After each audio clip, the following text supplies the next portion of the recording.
శ్రీ గురుభ్యో నమః. మద్గురుదేవులు చిన్నరామచంద్రయార్యుల వారి పాదపద్మములకు నమస్కరించుకుంటూ, శ్రీ సత్యానంద సత్యమయ్యార్యుల వారికి నమస్కరించుకొని, శ్రీ భాగవత్ కృష్ణదేశికేంద్రుల వారు రచింపబడిన శక్తిద్వయ నిరాశకంబైన శుద్ధ నిర్గుణ తత్వ కందార్థ ధరువుల నుండి ఎరుక లక్షణం 4వ అధ్యాయం నుండి 11వ కందార్థం క్రమసంఖ్య 55. దేహమును జూచు కన్నులు దేహమునకు వేరులేని తీరున ఎరుకే, కోహం కస్త్వం తవదా సోహం సోహం బటంచు సుండు సుమి, తనకు తానే తోచుసుండు సుమి.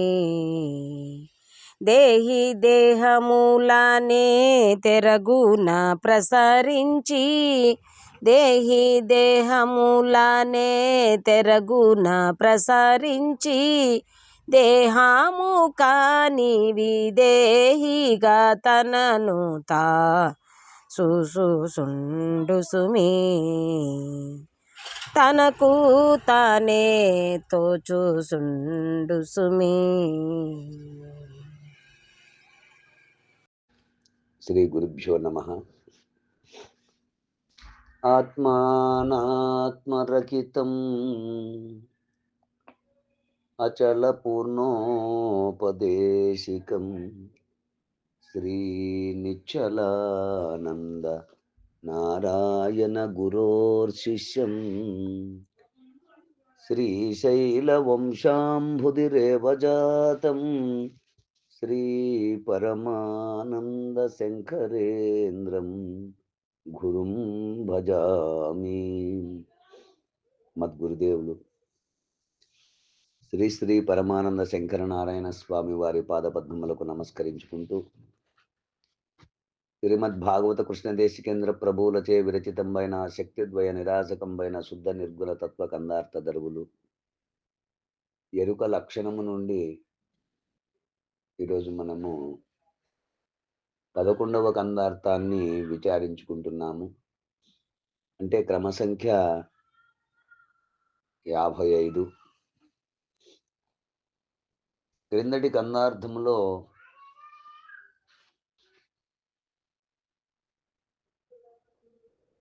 జాగ్రత్తావస్థలో 24 ఇంద్రియముల చేత ఈ ఎరుక సమస్త వ్యవహారములు చేయుచున్నది. ఆ ఎరుకయే సుషుప్తి అవస్థలో ఏ వ్యవహారములు చేయక నిశ్చలమై ఉన్నది.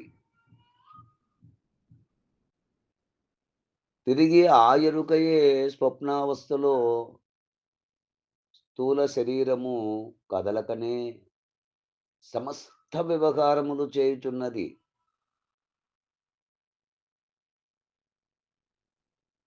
ఇట్లు జాగ్రత్త, స్వప్న, సుషుప్తి అవస్థలను పొందుచున్నది ఎరుకయే. కానీ పరిపూర్ణమునకు ఎంత మాత్రము సంబంధము లేదు.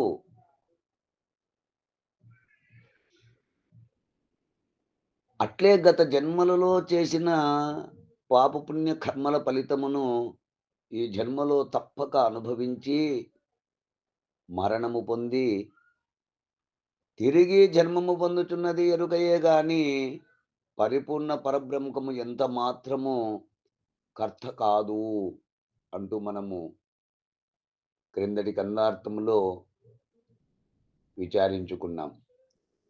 ఇక తదుపరి కందార్థము ఎరుక లక్షణములో 11వ కందార్థము క్రమసంఖ్య 55 ఎరుక నిర్ణయము. దేకమును చూచు కన్నులు దేకమునకు వేరులేని తీరున ఎరుకే, కోహం కస్త్వం తవ దా సోహం సోహం బటంచు చూచుచుండు సుమి,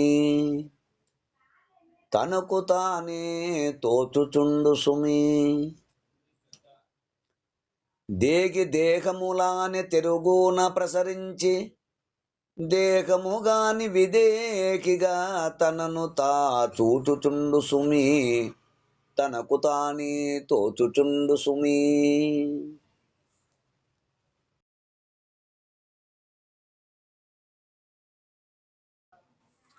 దేగమును చూచు కన్నులు. అయ్యా శిష్య, దేగమును చూచు కన్నులు దేగమునకు వేరు లేని తీరున ఎరుకే. ఈ శరీరమందలి ఇతర భాగములను గుర్తించు ఈ చక్షురింద్రియము, అంటే ఈ కన్ను. చక్షువు అనగా కన్ను, నేత్రము. అయ్యా ఈ శరీరమందలే ఇతర భాగములను గుర్తించేటువంటి చక్షు ఇంద్రియము.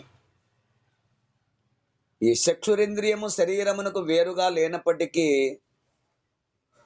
ఈ శరీరమును చూచే కండ్లు ఈ శరీరమునకు వేరుగా లేవు. అయ్యా కండ్లు కూడా నీ శరీరములో ఒక అవయవమే కదా. అవునే.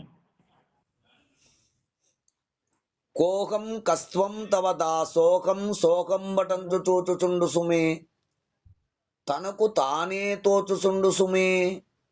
అట్లే ఈ శరీరమందలి చైతన్యమైన ఎరుక, అట్లే ఈ శరీరమందలి చైతన్యమైన ఎరుక. నేనెవరుని, కస్త్వం నీవెవరు, తవ దాసోహం నేను నీ యొక్క దాసుడును, అంటే నేను నీకు సేవకుడును.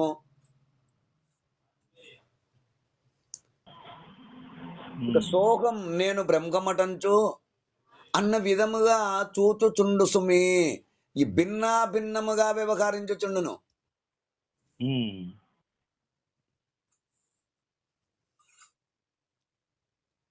అద్వైత భావములతో, అంటే భేదభావములతో తనకు తానే తనంతటా తానే తోచుచుండు సుమి. తనకు తానే అనేక విధములా ఊహించుకొనొచ్చు.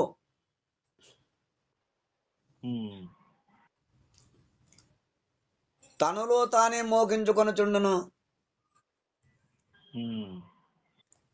ఈ దేగమూలానే తెరుగున ప్రసరించి దేగము గాని విదేగిగా తనను తా చూచుచుండు సుమి. అంటే ఈ దేహి లోపలనున్న జ్ఞానము, అంటే ఎరుకయే దేహి. ఇక దేగమనగా దానికి ఆవరణాత్మకమైన శరీరము. ఆ లోపలనున్న జ్ఞానం అంటే ఎరుకయే దేహి. ఇక దేగమనగా దానికి ఆవరణాత్మకమైన శరీరము. ఆ విధముగా ప్రసరించి అంటే మార్పు చెంది ఈ దేగములుగా రెండు ఒకటిగా నున్నప్పటికీ విదేకినని అంటే దేగము లేని వానిగా తనను తా చూచుచుండు సుమి.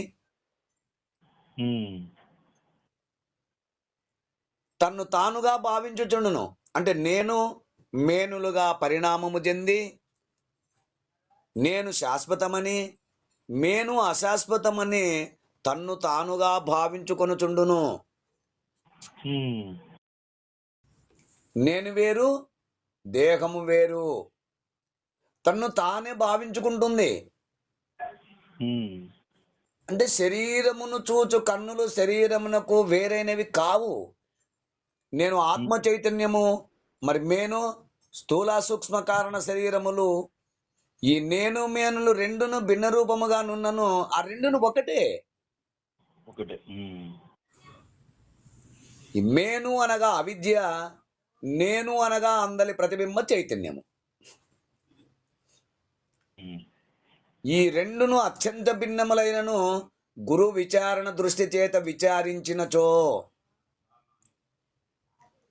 ఈ నేను మేనులు రెండును ఒకటి అనగా రెండును ఎరుక యొక్క రూపములే అని తెలియబడుతుంది. బ్రహ్మము వేరేగా ఉన్నది అని ఈ విచారణ లేని వారు నేనెవరిని, సమస్తమునకు కర్త వేరుగా ఉన్నాడనియు నీవెవరు ఆ పరమేశ్వరుని ముందు నీవెంతటి వాడవనియు తవ దాసోహం, నీవు సమస్త విశ్వమునకు ప్రభువు, నేను దాసుడును అనియు, అసోహం అతడే నేను అనగా జీవేశ్వరులకు భేదము లేదు. అందులో ఉపాధి భేదము మాత్రమే కాని చైతన్య భేదం ఎంత మాత్రము లేదు అయ్యా. అనే ద్వైత భావముతోనూ పూర్ణ జ్ఞానము లేక ఈ తర్క వితర్కములతో ఎరుకయే అనేక విధములుగా ఊహించుకొనుచు మోహించుకొనుచున్నది. ఈ సమస్తము ఎరుకయే ఆయన అంటూ మనకు ఈ కందార్థము ద్వారా వివరణను అందిస్తున్నారు. ఈ కందార్థ భావాన్ని మీరు కూడా అందుకుంటారని కోరుకుంటూ జై గురుదేవ. జై గురుదేవ్. జై గురుదేవయ్య.